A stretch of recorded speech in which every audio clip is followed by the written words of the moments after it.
और उधर समाजवादी पार्टी के वरिष्ठ नेता स्वामी प्रसाद मौर्य अब सिर्फ अपने विवादित बयानों के लिए जाने जाते हैं। स्वामी के विवादित बयानों की लिस्ट में अब एक और बयान जुड़ गया है। स्वामी प्रसाद मौर्य ने एक बार फिर विवादित बयान दिया है। उन्होंने कार सेवकों को अराजक तत्व बताया और ये भी कहा कि तत्कालीन सपा सरकार ने कार सेवकों पर गोली क्यों चलवाई थी।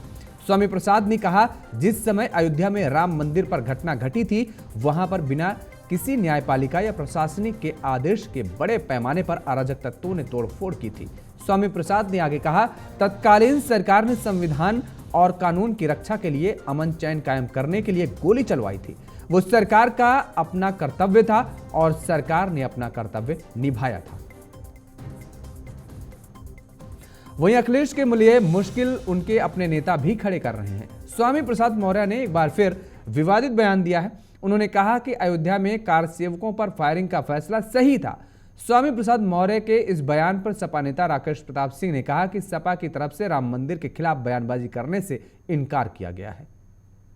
जिसमें अयोध्या में राम मंदिर पर घटना घटी थी, वहां पर बिना किसी न्यायपालिका के निर्देश के, बिना किसी प्रशासनिक आदेश के बड़े पैमाने पर अराजक तत्वों ने जो तोड़फोड़ की थी, तत्कालीन सरकार ने संविधान की रक्षा के लिए, कानून की रक्षा के लिए, अमन चैन का कायम रखने के लिए उस समय जो गोली चलवाई थी, वह सरकार का अपना कर्तव्य था। सरकार ने अपना कर्तव्य निभाया था। अब देखिए, उस समय मैं तो बच्चा था, किन परिस्थितियों में वो गोलियां चलाई गई थी मुझे नहीं पता है, लेकिन कोई निर्णय लिया जाता है तो जरूर उत्तर प्रदेश में अमन रहे, शांति रहे, चैन रहे, उत्तर प्रदेश के लोग अच्छी नींद ले सके, उस समय कोई निर्णय लिया गया होगा।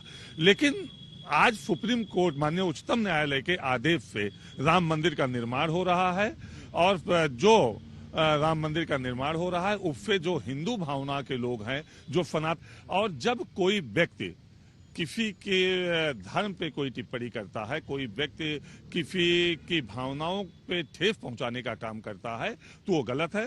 अगर इस तरह से लगातार ये बयान दिए जा रहे हैं धार्मिक भावनाओं को ठेस पहुंचाने के लिए, तो समाजवादी पार्टी में भी मैं कहूंगा कि लाखों कार्यकर्ता और नेता इस तरह से हैं जो भगवान राम को मानने वाले हैं, जो सनातनी हैं, जो हिंदू धर्म को मानने वाले हैं, और इस तरह से की बयानों से उनकी भावनाओं को ठेस पहुंचती है। और लगातार माननीय राष्ट्रीय अध्यक्ष के निर्देश के बाद भी अगर कोई बयान दे रहा है तो अब समय आ गया है कि उसके खिलाफ कड़ा से कड़ी कार्रवाई करनी चाहिए। समाजवादी पार्टी के नेता स्वामी प्रसाद मौर्य के बयान पर बवाल शुरू हो गया है। बीजेपी ने स्वामी के मौर्य को विवादित बताते हुए समाजवादी पार्टी को राम विरोधी करार दिया है। विपक्ष के पास ना नीति है, ना नेता है, ना कुछ वो है। उनके पास तो स्वामी प्रसाद मौर्य जी भी आज भी कह रहे हैं, तंज कस रहे हैं और हमारे सनातन को अपमानित कर रहे हैं। अखिलेश जी उनसे कहलवा रहे हैं। असल में कांग्रेस और समाजवादी पार्टी में होड़ मची है कि मुस्लिम वोट बैंक किसके साथ जाए, इसलिए लगातार अखिलेश यादव जी हम अपने महासचिव स्वामी प्रसाद मौर्य जी से लगातार बड़ा हिंदू समाज पर बड़े अपशब्दों का प्रयोग कर रहे हैं, सनातन पर अटैक कर रहे हैं, हमारी आस्था पर अटैक कर रहे हैं। और शायद वो समझ नहीं पा रहे हैं कि पूरे देश के लोग मोदी जी को आशीर्वाद दे रहे हैं और वो इसको पचा नहीं पा रहे हैं। देखिए, सब मंदिर के लिए ये तो अभी आज दावा कर रहे हैं, कह रहे हैं कि गोली जो चलाने की बात थी वो जायज़ थी, परिंदा पर नहीं मारेगा वो जायज़ थी। तो ये तो हत्यारे जो हत्या हुई है कार सेवकों की, उसको जायज़ ठहराने वाले लोग आए ना। किसने मंदिर के लिए रोका हुआ है? मंदिर जाए, आस्था ही नहीं है इनमें। इनके तो एक पॉकेट में जनेऊ रहता है अखिलेश जी के और एक पॉकेट में टोपी रहती है। वो केवल जहाँ जैसा वातावरण देखते हैं लगा करके लोगों को भ्रमित करने का प्रयास करते हैं। पर जनता इस चीज़ को समझ चुकी है और इस प्रकार का बयान समाजवादी पार्टी का 2024 में लोग कांग्रेस को, समाजवादी पार्टी को, इन सारे विपक्षी दलों को जवाब देंगे और मोदी जी प्रचंड बहुमत से इस आज़ाद भारत के इतिहास में संख्या के बल पर सर्वाधिक सीटों से जीत करके आए। समाजवादी पार्टी के वरिष्ठ नेता और पूर्व मंत्री स्वामी प्रसाद मौर्य अपने बयानों के चलते अक्सर विवादों में रहे हैं। हाल में उन्होंने पवित्र ग्रंथ श्री रामचरितमानस पर आपत्तिजनक बयान दिया, जिसके बाद से वो बीजेपी नेताओं और हिंदू संगठनों के निशाने पर हैं। उनके कुछ विवादित बयानों पर भी जरा एक नजर डाल लेते हैं कि विवादों से स्वामी का क्या कुछ नाता रहा है। राम मंदिर आंदोलन के दौरान कार सेवकों पर गोली चलाने का फैसला उस समय सरकार का सही फैसला था। स्वामी प्रसाद मौर्य का सबसे ताजा विवादित बयान, हिंदू धर्म धर्म नहीं है, एक धोखा है। हिंदू धर्म कुछ लोगों के लिए धंधा है, स्वामी प्रसाद मौर्य ने यह बयान दिया था। ब्राह्मणवाद की जड़ें बहुत गहरी हैं और सारी विषमता का कारण भी ब्राह्मणवाद ही है। स्वामी प्रसाद मौर्य का यह भी विवादित बयान सामने आया था।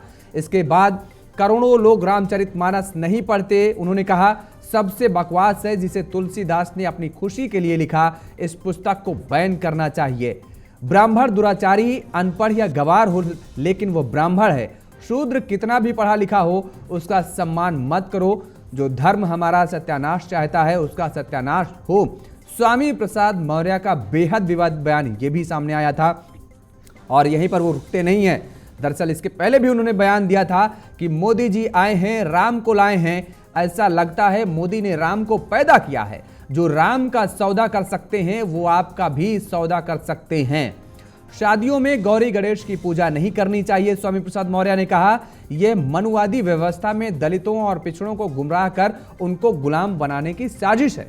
स्वामी प्रसाद मौर्य के ये सिलसिलेवार तरीके से हम आपके सामने विवादित बयान दिखाए हैं। लगातार विवादों से नाता स्वामी कि साल 1990 में अयोध्या में दरअसल आखिर हुआ क्या था, तो आपको बता दें कि 1990 में अयोध्या के हनुमानगढ़ी जा रहे कार सेवकों को गोलियां चलाई गई थी उन पर। यूपी में सपा सरकार थी और मुलायम सिंह यादव तत्कालीन मुख्यमंत्री थे। साधु संत अयोध्या कूच कर रहे थे। भारी भीड़ अयोध्या पहुंचने लगी।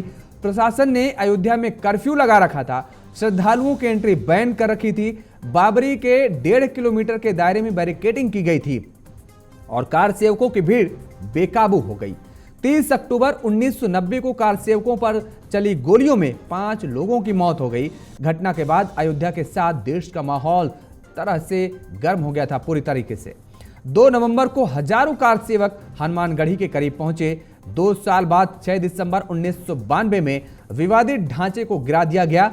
23 साल बाद 2013 में मुलायम सिंह ने कहा उन्हें गोली चलवाने का अफसोस मेरे सामने मंदिर, मस्जिद और देश की एकता का सवाल था। मुलायम सिंह ने यह कहा था।